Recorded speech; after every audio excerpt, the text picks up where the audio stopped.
നിങ്ങൾക്ക് just revise ചെയ്യാനുള്ള സമയമാണ് ഈ 2 months എന്ന് പറയുന്നത്. അല്ലാതെ ഫസ്റ്റ് തൊട്ട് നമ്മൾ ഡിസിഷൻ എടുത്ത് പഠിക്കാനുള്ള സമയമല്ല. സോ ഹലോ എവ്രി വൺ, നിങ്ങൾക്കും നിങ്ങളുടെ ഡ്രീം കരിയറിനും ഇടയിലുള്ള ഗ്യാപ്പ് വെറും 3 മാസമാണ് എന്ന് പറഞ്ഞാൽ നിങ്ങൾ വിശ്വസിക്കുമോ? ഇനി വരുന്ന 3 മാസം കൊണ്ട് തന്നെ നിങ്ങളുടെ ഡ്രീം കരിയറിലേക്കുള്ള ഒന്നാമത്തെ സ്റ്റെപ്പ് നിങ്ങൾക്ക് വെക്കാനായിട്ട് സാധിക്കും.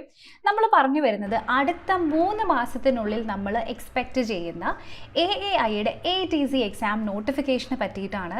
നിങ്ങൾക്ക് നമ്മുടെ ചാനലിലൂടെ ഇതിനു മുൻപ് പറഞ്ഞിട്ടുള്ള പല വീഡിയോസിൽ നിന്നും നന്നായിട്ട് അറിയാം. ATC എന്ന് പറയുന്നത് എയർ ട്രാഫിക് കൺട്രോളർ എക്സാമിനേഷൻ ആണ്. ഒരൊറ്റ എക്സാമിലൂടെ, നെഗറ്റീവ് മാർക്കിംഗ് ഒന്നുമില്ലാത്ത എക്സാമിലൂടെ, ഇന്റർവ്യൂവോ അങ്ങനെ വേറെ ഒരു എക്സ്ട്രാ പ്രോസസ്സും ഇല്ലാതെ നിങ്ങൾക്ക് ഡയറക്റ്റ്ലി ഒരു ഹൈ പേയിങ് ആയിട്ടുള്ള, ഹൈലി പ്രസ്റ്റീജിയസ് ആയിട്ടുള്ള സെൻട്രൽ ഗവൺമെന്റ് ജോബിലേക്ക് പ്രവേശിക്കാനുള്ള ഒരു ഓപ്പർച്യൂണിറ്റിയാണ് എയർപോർട്ട് അതോറിറ്റി ഓഫ് ഇന്ത്യയുടെ കീഴിൽ വരുന്ന എയർ ട്രാഫിക് കൺട്രോളർ അല്ലെങ്കിൽ ATC എക്സാം എന്ന് പറയുന്നത്. സോ നമ്മൾ അടുത്ത നോട്ടിഫിക്കേഷൻ എക്സ്പെക്ട് ചെയ്യുന്നത് മാർച്ചിലാണ്. മാർച്ചിലേക്ക് ഇനി ആകെ 3 months ദൂരം കൂടെ മാത്രമേ ഉള്ളൂ. സോ അടുത്ത 3 months കൊണ്ട് തന്നെ നിങ്ങൾക്ക് നിങ്ങളുടെ ഡ്രീം കരിയറിലേക്കുള്ള ഫസ്റ്റത്തെ സ്റ്റെപ്പ് എടുത്തു വെക്കാനായിട്ട് സാധിക്കും. അപ്പോൾ എന്താണ് ATC? എന്തുകൊണ്ട് ATC? എന്തെല്ലാം കാര്യങ്ങളാണ് ATC എക്സാമിന് നിങ്ങൾ പ്രിപ്പയർ ചെയ്യുമ്പോൾ നിങ്ങൾ ശ്രദ്ധിക്കേണ്ടത് തുടങ്ങിയിട്ടുള്ള ഡീറ്റെയിൽസ് ആണ് നമ്മുടെ ഇന്നത്തെ വീഡിയോയിൽ ഡിസ്കസ് ചെയ്യുന്നത്.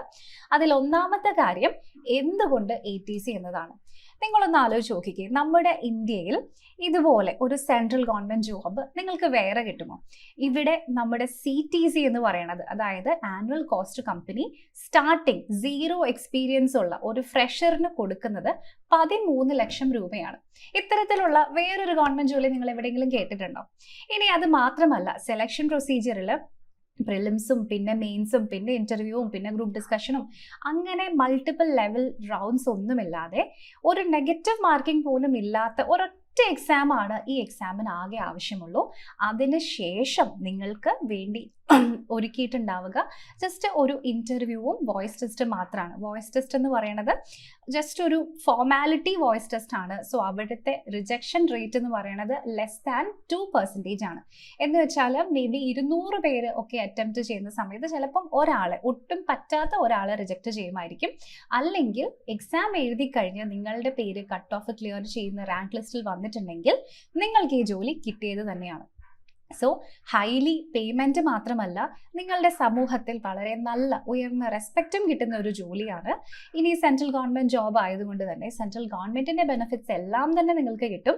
അതിൻ്റെ കൂടെ തന്നെ PSU ബെനിഫിറ്റ്സ് ഉണ്ട്, റിസ്ക് അലവൻസ് ഉണ്ട്, സ്ട്രെസ് അലവൻസ് ഉണ്ട് എന്നിങ്ങനെ ഒരുപാട് എക്സ്ട്രാ ബെനിഫിറ്റ്സും ലഭിക്കുന്ന ഒരു ജോലിയാണ് ഇവിടെ എയർ ട്രാഫിക് കൺട്രോളർ എന്ന് പറയുന്നത്. ഓക്കെ, സോ അപ്പോൾ ഈ ഒരു എക്സാമിന്റെ ഏറ്റവും വലിയ പ്രത്യേകതകൾ എന്തൊക്കെയാണെന്ന് ചോദിച്ചിട്ടുണ്ടെങ്കിൽ അതിന്റെ നമ്പർ 1 പ്രത്യേകതയായിട്ട് നമുക്ക് പറയേണ്ടത് ഇതിന്റെ നെഗറ്റീവ് മാർക്കിംഗ് ഇല്ലാത്ത ഈ ഒരു എക്സാമിനേഷൻ സ്കീം തന്നെയാണ്, അല്ലേ? സോ നെഗറ്റീവ് മാർക്കിംഗ് ഇല്ലാത്ത എക്സാംസ് വളരെ വളരെ റെയർ ആണ്. സോ അതുകൊണ്ട് തന്നെ നിങ്ങൾക്ക് എല്ലാ ക്വസ്റ്റ്യൻസും നിങ്ങൾ പഠിച്ചതൊക്കെ കോൺഫിഡൻ്റ് ആയിട്ട് അറ്റംപ്റ്റ് ചെയ്യാം. ഇതാണോ അതാണോ മാർക്ക് പോവോ എന്ന് ആലോചിച്ച് നിങ്ങളൊന്നും വിത്ത്ഹെൽഡ് ചെയ്യേണ്ട കാര്യമില്ല. ഡയറക്റ്റ്ലി നിങ്ങൾക്ക് എല്ലാ ക്വസ്റ്റ്യൻസും അറ്റംപ്റ്റ് ചെയ്യാനായിട്ട് പറ്റും.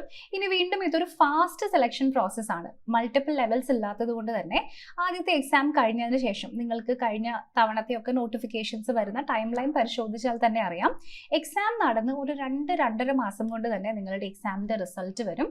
അതിനുശേഷം വോയിസ് ടെസ്റ്റും അവർ വിളിക്കും. സോ എല്ലാം തന്നെ ഒരു 6 to 9 months ഉള്ളിൽ എൻറ്റയർ പ്രോസസ്സ് ഇവിടെ കംപ്ലീറ്റഡ് ആകും. ഓക്കെ, അപ്പോൾ നിങ്ങൾക്ക് ഒത്തിരി കാലം വെയിറ്റ് ചെയ്യേണ്ടതായിട്ടോ അല്ലെങ്കിൽ കാത്തിരുന്ന് മുഷിയേണ്ടതായിട്ടോ ഒന്നും വരുന്നില്ല. സോ വളരെ ഫാസ്റ്റ് ആയിട്ടുള്ള ഒരു എക്സാമിനേഷൻ പ്രോസസ്സാണ് സിംഗിൾ സ്റ്റേജ് എക്സാം ആയതുകൊണ്ട് തന്നെ ഈ എക്സാമിന് വരുന്നത്. ഓക്കെ, സോ ഇനി ഞാൻ നേരത്തെ പറഞ്ഞ അതേ കാര്യം തന്നെ എടുത്തു പറയണോ, ഇവിടെ വോയിസ് ടെസ്റ്റ് വരുന്നുണ്ട്. പക്ഷേ വോയിസ് ടെസ്റ്റ് എന്ന് പറയുന്നത് നിങ്ങളുടെ ഇംഗ്ലീഷിൻ്റെ പ്രൊഫീഷ്യൻസി അളക്കുന്ന ഒരു ടെസ്റ്റ് അല്ല, നിങ്ങളുടെ വോയിസ് മാത്രം അളക്കുന്ന ഒരു ടെസ്റ്റാണ്. അതിനുശേഷം ഒരു പ്രോപ്പർ ആയിട്ടുള്ള ഒരു ഇൻ്റർവ്യൂ എന്ന് നിങ്ങൾ ഇൻട്രൊഡ്യൂസ് ചെയ്യുക, നിങ്ങളുടെ നാടിനെ പറ്റിയോ അങ്ങനെ എന്തെങ്കിലും ചില ബേസിക് ആയിട്ടുള്ള ക്വസ്റ്റ്യൻസ് ഉണ്ടാകും. അല്ലാതെ ഇൻ്റർവ്യൂവിൻ്റെ മാർക്സ് വെച്ചിട്ടല്ല നിങ്ങളുടെ സെലക്ഷൻ വരുന്നത്. ഓക്കെ, ഇനി അതിനുശേഷം ഒരു മെഡിക്കൽ എക്സാമിനേഷൻ ഉണ്ടാവും. അത് വളരെ സ്ട്രിക്റ്റ് ആയിട്ടുള്ള മെഡിക്കൽ എക്സാമിനേഷൻ ആണ്. അതിൽ ഇത്ര ഹൈറ്റ് ഇത്ര വെയിറ്റ് അങ്ങനത്തെ ഉള്ള സ്റ്റാൻഡേർഡ്സ് ഒന്നുമില്ല. നിങ്ങൾ ഫിസിക്കലി ഫിറ്റ് ആയിരിക്കണം. അതുപോലെ തന്നെ നിങ്ങൾ ഡ്രഗ് അബ്യൂസ് ഉള്ള ഒരാളാകാൻ പാടില്ല. അതിന് വേണ്ടിയിട്ടുള്ള പ്രത്യേക ടെസ്റ്റുകളുണ്ട്. അപ്പോൾ അതിനകത്ത് നിങ്ങൾക്ക് പോസിറ്റീവ് വരാൻ പാടില്ല. അത് ഇമ്പോർട്ടൻ്റ് ആയിട്ടുള്ളൊരു കാര്യമാണ്. പിന്നെ നിങ്ങൾക്ക് ഒരു ക്രിമിനൽ ബാക്ക്ഗ്രൗണ്ട് ഉണ്ടാക്കാൻ പാടില്ല. ഓക്കെ, അപ്പോൾ ഇത് മാത്രമാണ് ഈ ഒരു എക്സാമിനേഷൻ്റെ സെലക്ഷൻ സ്റ്റേജസിൽ വരുന്നത്. അതല്ലാതെ BSc അതായത് ഫിസിക്സോ മാത്സോ സബ്ജക്ട്സിൽ ഡിഗ്രി കഴിഞ്ഞ ഏതൊരാൾക്കും, അല്ലെങ്കിൽ നിങ്ങളുടെ ഡിഗ്രിയിൽ ഫിസിക്സോ മാത്സോ ഒരു സബ്ജക്റ്റായിട്ട് എപ്പോഴെങ്കിലും പഠിച്ചിട്ടുണ്ടെന്നുണ്ടെങ്കിൽ, ഏതെങ്കിലും സെമ്മിൽ പഠിച്ചിട്ടുണ്ട്, അത് നിങ്ങളുടെ മാർക്ക് ലിസ്റ്റിൽ നിങ്ങൾക്ക് കാണിക്കാൻ പറ്റും. അല്ലെങ്കിൽ നിങ്ങളൊരു എഞ്ചിനീയർ ആണ്, ഇതിൽ ഏതെങ്കിലും ഒരു ക്വാളിഫിക്കേഷൻ നിങ്ങൾക്കുണ്ടെങ്കിൽ നിങ്ങൾക്ക് ധൈര്യമായി ഈ ഒരു എക്സാമിന് അപ്ലൈ ചെയ്യാനായിട്ട് സാധിക്കും. പിന്നെ 10th-ലോ 12th-ലോ നിങ്ങൾ ഇംഗ്ലീഷ് പാസ്സായിട്ടുണ്ടാവണം. അത് കേരളത്തിലുള്ള എല്ലാ ബോർഡ്സിലും 10th-ലോ 12th-ലോ ഇംഗ്ലീഷ് മസ്റ്റ് ആയിട്ടുള്ളൊരു സബ്ജക്റ്റാണ്. സോ അതിനെപ്പറ്റി നിങ്ങൾ വറീഡ് ആവേണ്ട കാര്യമില്ല, ഇംഗ്ലീഷ് ജസ്റ്റ് പാസ്സായിട്ടുണ്ടാവണം എന്ന് ഇവിടെ പറയുന്നുള്ളൂ. ക്ലിയർ എല്ലാവർക്കും? അപ്പോൾ ഇതാണ് ഈ ഒരു എക്സാമിനേഷൻ്റെ അഡ്വാൻറ്റേജസ് എന്ന് പറയുന്നത്. അപ്പോൾ ഈ ഒരു എക്സാമിനേഷൻ കഴിഞ്ഞ് നിങ്ങൾ നേരെ പോകുന്നത് ഒരു ഗ്രൂപ്പ് B ലെവൽ പോസ്റ്റിലേക്കാണ്. ഗസറ്റഡ് പോസ്റ്റ് അല്ല, പക്ഷേ ഗസറ്റഡ് പോലെ വരുന്ന ഒരു പോസ്റ്റാണ്. കാരണം അത്രയും ഹൈലി പേയ്മെൻറ്റ് ഉണ്ട്, അത്രയും ഹൈലി ബെനിഫിറ്റ്സ് ഒക്കെ നിങ്ങൾക്ക് ക്ലെയിം ചെയ്യാൻ പറ്റുന്ന ഒരു പോസ്റ്റാണ്. 13 ലക്ഷം രൂപയാണ് ഒരു ഫ്രഷറിൻ്റെ സ്റ്റാർട്ടിംഗ് സാലറി. ഒന്ന് ആലോചിച്ച് നോക്കണം, 13 ലക്ഷം രൂപ CTC, അതിൽ നിങ്ങളുടെ എല്ലാം ഇൻക്ലൂഡഡ് ആണ്. സോ അതൊരു ഫ്രഷറിന് കൊടുക്കുന്ന സാലറിയാണ്. ഓക്കെ, സോ നോർമലി ഇവിടെ ഷിഫ്റ്റ് ബേസിസിലാണ് ജോലികൾ വരുന്നത്. സോ അതുകൊണ്ട് തന്നെ നിങ്ങൾക്ക് ഹോൾ ഡേ അവിടെ സ്പെൻഡ് ചെയ്യേണ്ടതായിട്ട് വരില്ല. ഫോർ എക്സാമ്പിൾ 6 hour ഷിഫ്റ്റുകളിലാണ് ATCകൾ ഇന്ത്യയിൽ സാധാരണ ജോലി ചെയ്യുക. സോ മോർണിംഗ് ഷിഫ്റ്റ് ആണെങ്കിൽ രാവിലെ 7:30 തൊട്ട് ഉച്ചയ്ക്ക് 1:30 വരെ, ആഫ്റ്റർനൂൺ ഷിഫ്റ്റ് ആണെങ്കിൽ ഉച്ചയ്ക്ക് 1:30 തൊട്ട് വൈകുന്നേരം 7:30 വരെ, ഇനി നൈറ്റ് ഷിഫ്റ്റ് ആണെങ്കിൽ രാത്രി 7:30 തൊട്ട് രാവിലെ 7:30 വരെ. അത് 12 hours ആണ്. അത് 12 hours വരാൻ കാരണം അതിൻ്റെ ഇടയിൽ ഒരു 2-3 hours നിങ്ങൾ ജോലി ചെയ്ത് കഴിഞ്ഞിട്ടുണ്ടെങ്കിൽ നിങ്ങൾക്ക് അവിടെ മസ്റ്റ് ആയിട്ടും റെസ്റ്റ് ഉണ്ട്. റെസ്റ്റ് മാൻഡേറ്ററി ആണ്. ആ റെസ്റ്റിംഗ് അവേഴ്സും കൂടി ചേർത്തിട്ടാണ് 7:30 to പിറ്റേ ദിവസം രാവിലെ 7:30 എന്ന നൈറ്റ് ഷിഫ്റ്റിൻ്റെ ജോലികൾ വരുന്നത്. ഓക്കെ, പിന്നെ ഒരു നിങ്ങൾക്കറിയാമായിരിക്കും, ഇത്തിരി യങ്സ്റ്റേഴ്സിനൊക്കെ എപ്പോഴും നല്ല എക്സൈറ്റിംഗ് ആയിട്ടുള്ള ത്രില്ലിംഗ് ആയിട്ടുള്ള ജോലികളായിരിക്കും താല്പര്യം. അപ്പോൾ ഇവിടെ നിങ്ങളൊരു ATC ആണെന്നുണ്ടെങ്കിൽ നിങ്ങളുടെ 1-2 ദിവസം no 2 day will be similar. അത് നിങ്ങൾക്ക് ഉറപ്പിക്കാവുന്ന കാര്യമാണ്. ഓരോ ദിവസം പുതിയ പുതിയ ലേണിംഗ് എക്സ്പീരിയൻസ് ആയിരിക്കും, ഓരോ ദിവസം പുതിയ ചാലഞ്ചസ് ആയിരിക്കും.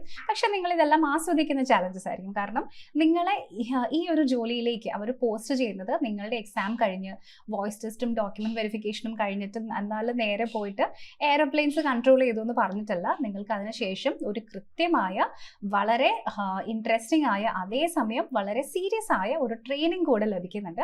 ഏകദേശം ഒരു 6 to 8 months ആണ് ഈ ട്രെയിനിങ്ങിൻ്റെ കാലയളവ് എന്ന് പറയുന്നത്.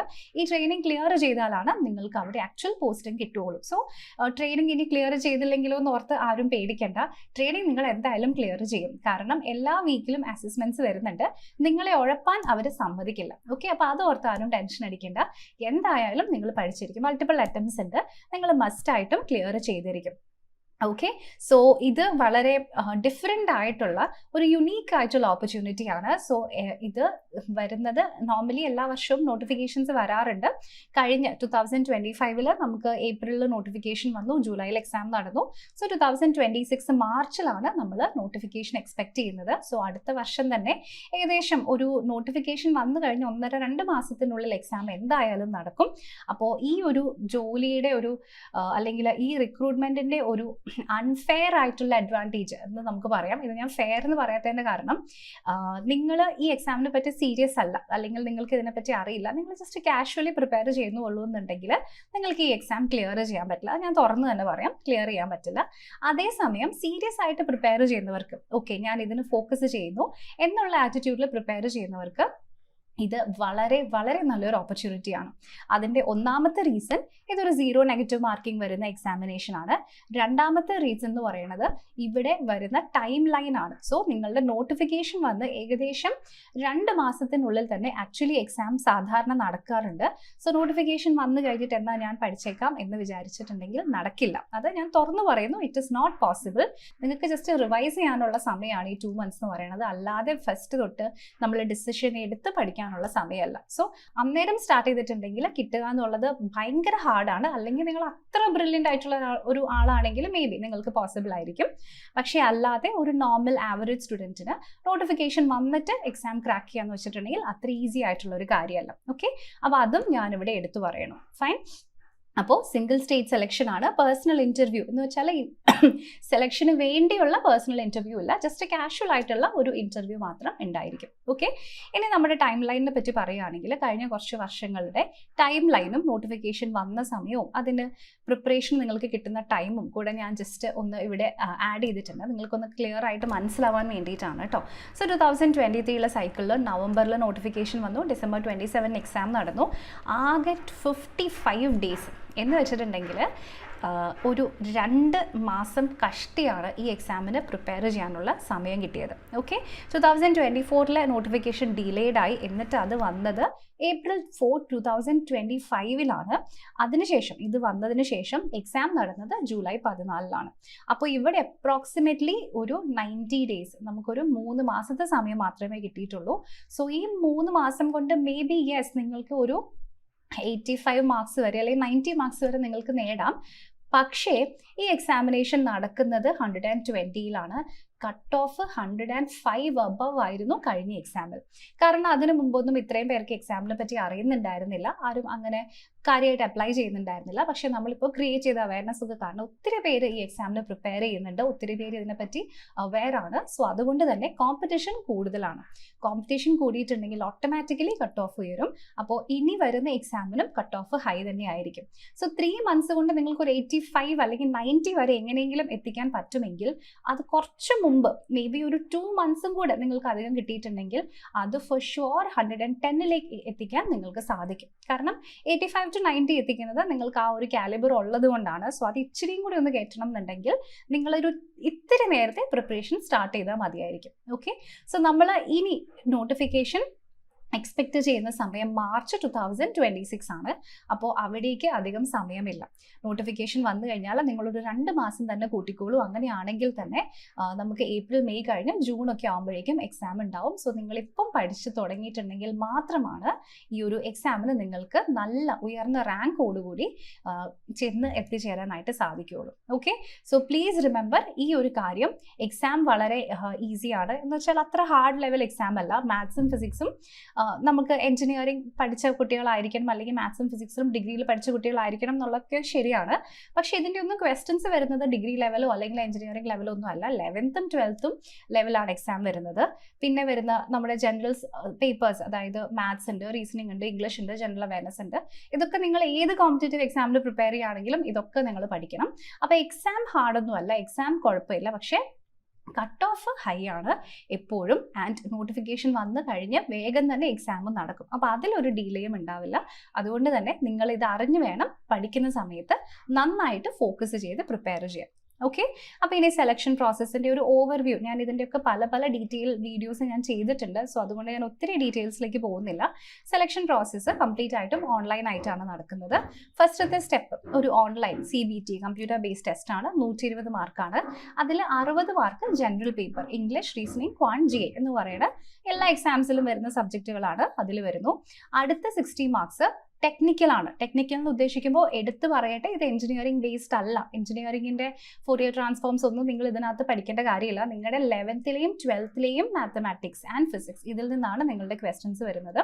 അതിനുശേഷം ഇത് രണ്ടുമാണ് നമ്മുടെ ക്വാളിഫയിങ് റൗണ്ട്സ് എന്ന് പറയുന്നത്. നെക്സ്റ്റ് നമുക്ക് വരുന്നത് വോയിസ് ടെസ്റ്റ് ആണ്. ഫൈൻ. അപ്പോൾ വോയിസ് ടെസ്റ്റിൽ നിങ്ങൾക്ക് സ്റ്റാമറിങ് ഉണ്ടാവാൻ പാടില്ല. അങ്ങനെയുള്ളവരോട് ഞാൻ ആദ്യം തന്നെ പറയട്ടെ, നിങ്ങൾ സംസാരിക്കുമ്പോൾ വിൽക്കുന്നുണ്ടെന്നുണ്ടെങ്കിൽ ഈ ജോലി നിങ്ങൾക്കുള്ളതല്ല.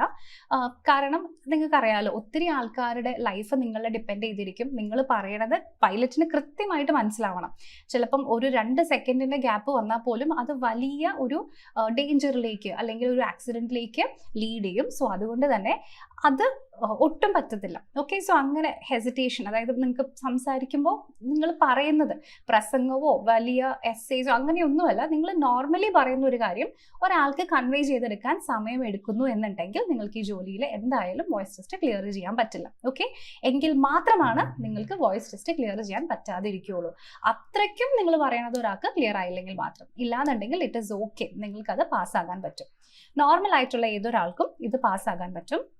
അതിനുശേഷം ഞാൻ പറഞ്ഞു ഡ്രഗ് ടെസ്റ്റ് ഉണ്ടാവും, സൈക്കോ ആക്റ്റീവ് സബ്സ്റ്റൻസ് ടെസ്റ്റ് ഉണ്ടാവും. ഇത് സീരിയസ് ആയിട്ടുള്ളൊരു ടെസ്റ്റാണ്. നിങ്ങളുടെ ബാക്ക്ഗ്രൗണ്ട് വെരിഫിക്കേഷൻസും ചെക്ക് ചെയ്യും. അതായത് police background means police checking ഉണ്ടാകും.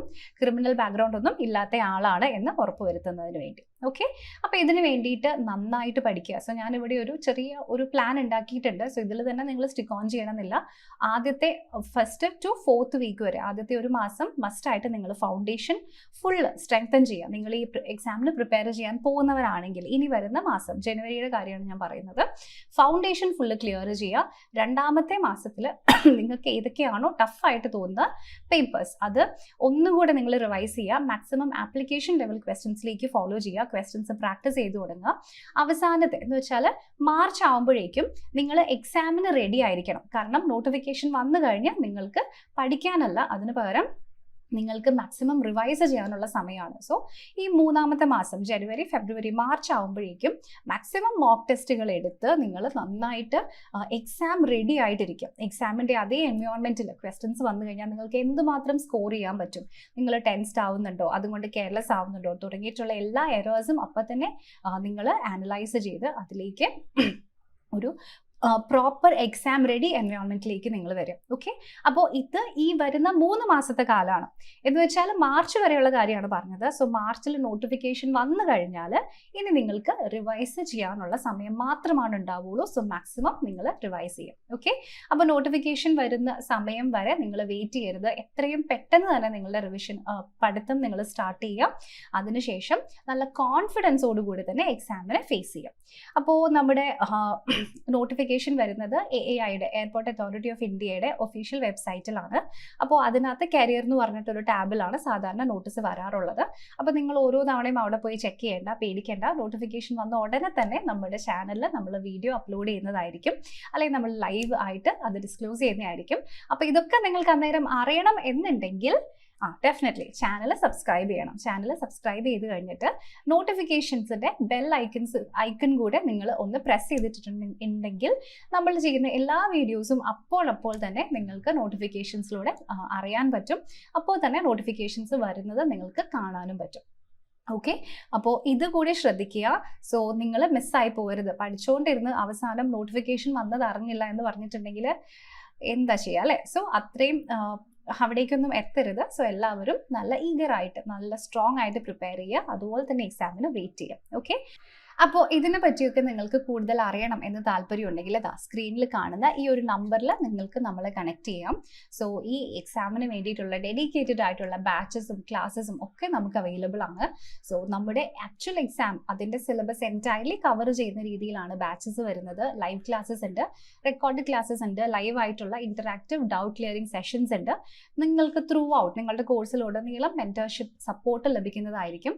നിങ്ങളുടെ കൺവീനിയൻറ്റ് ടൈമിലായിരിക്കും നമ്മുടെ ലൈവ് ക്ലാസ്സസ് ഒക്കെ വരുന്നത്. ടീച്ചേഴ്സിൻ്റെ ഒക്കെ ഹാൻഡ് റിട്ടൺ നോട്ട്സ് അടക്കമുള്ള സ്റ്റഡി മെറ്റീരിയൽസ് നിങ്ങൾക്ക് ലഭിക്കുന്നതായിരിക്കും. മോക്ക് ടെസ്റ്റുകൾ ലഭിക്കുന്നതായിരിക്കും. അപ്പോൾ നിങ്ങൾ ഇപ്പോൾ നമ്മുടെ ഡിസംബറിൽ നടക്കുന്ന ഫ്യൂച്ചർ ഫെസ്റ്റിൻ്റെ ഭാഗമായിട്ട് നമ്മുടെ എല്ലാ കോഴ്സുകൾക്കും ഒരു 40% ഡിസ്കൗണ്ടും നമ്മൾ പ്രൊവൈഡ് ചെയ്യുന്നുണ്ട്. അപ്പോൾ ഇതിനെപ്പറ്റി കൂടുതൽ അറിയാൻ വേണ്ടി സ്ക്രീനിൽ കാണുന്ന ഈ നമ്പറിൽ നിങ്ങൾക്ക് നമ്മളെ കണക്ട് ചെയ്യാം. ഓക്കെ. അപ്പോൾ ഇത്രയും കാര്യങ്ങളാണ് ഇന്നത്തെ ഈ ഒരു വീഡിയോയിൽ പറയാനുള്ളത്. എന്തെങ്കിലും ഡൗട്ടോ ക്വസ്റ്റ്യൻസോ ഉണ്ടെങ്കിൽ തീർച്ചയായിട്ടും നിങ്ങൾക്ക് കോമെൻറ്റ്സിലൂടെ എഴുതി ചോദിക്കാം.